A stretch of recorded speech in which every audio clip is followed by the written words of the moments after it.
Hi guys, हम यहाँ lettering करने आते हैं।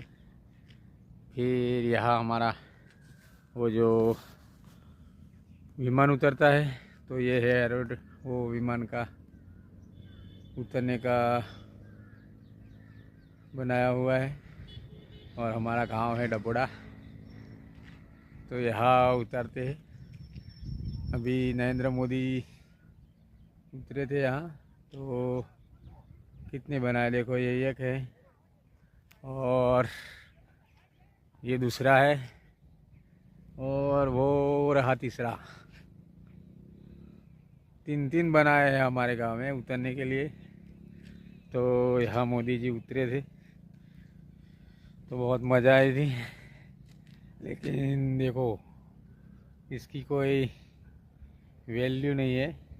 जब उतरते हैं तभी सफाई होती है, नहीं तो अभी तो ये सब ऐसे बावड़िया पेड़ बेड़ उग गए हैं। ये देखो सब, क्या करे। ऐसा है हमारा गांव। महसाणा जिला में पड़ता है, तालुको खैरालू, गांव डबोड़ा।